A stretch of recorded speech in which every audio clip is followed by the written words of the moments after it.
Ration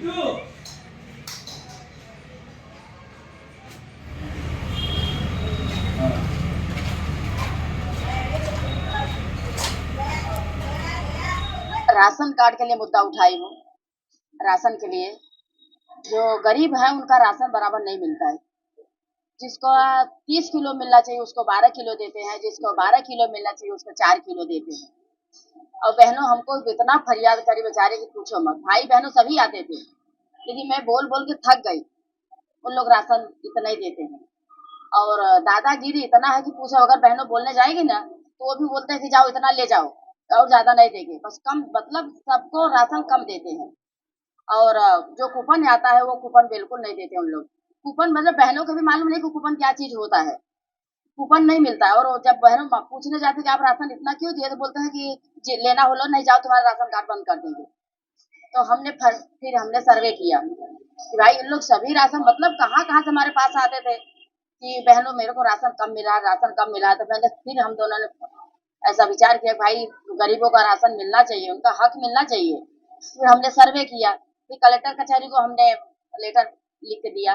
अब collector साहब और हमारे पाटिल साहब और हमारे भूपेंद्र साहब और हर्ष भाई संघनी अब ये सब हमारा फरियाद सुने और इसका डिसीजन निकाले। भाई उसका गरीबों का हक मिलना चाहिए। मैं यही विनती करती हूँ, सबका अधिकार मिलना चाहिए। जय श्री राम। खास કરીને एक વર્ષથી છેલ્લે ખૂબ જ ફરિયાદ વધી ગઈ હતી અનાજ બાબતમાં જે રાશન ધારકો છે રાશન લેવા જાય તો રાશન ઓછું આપવામાં આવે છે। 10 કિલો 5 માણસો તો 25 કિલો હોવા જોઈએ, તેની જગ્યાએ 12 કિલો આપે।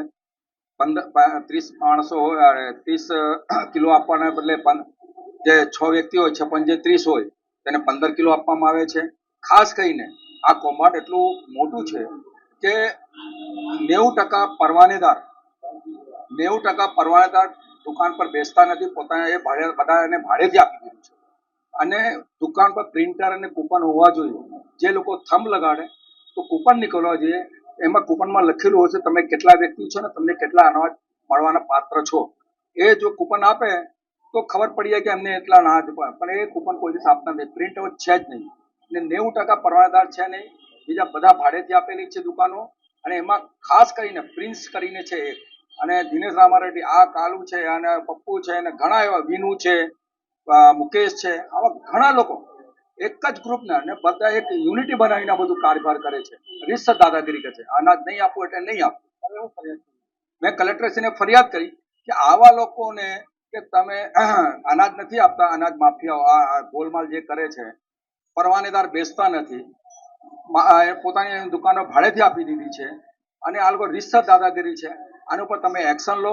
તેમણે મેં ડીએસઓને મળ્યો, એને ઝોનલ ઓફિસરને મળ્યું અનાજ પુરવઠાને, તો એને એમ કીધું કે ભાઈ તમે મને અરજી આપી દો। એટલે મેં આ તાત્કાલિક નિર્ણય લીધો અને સર્વે કરી ને આમની અરજી આપી, પણ સર્વે કરીશ અમે પતિ અને અમે બેઉ જણા, હસબન્ડ એન્ડ વાઈફ બેઉ જણાએ રીતસર સવાર બપોર સાંજ સર્વે કરી 60 દુકાનોને ઉધના ઝોનમાં ને આ બધું ગોલમાલ છેતરપિંડી મેં પકડી પાડી।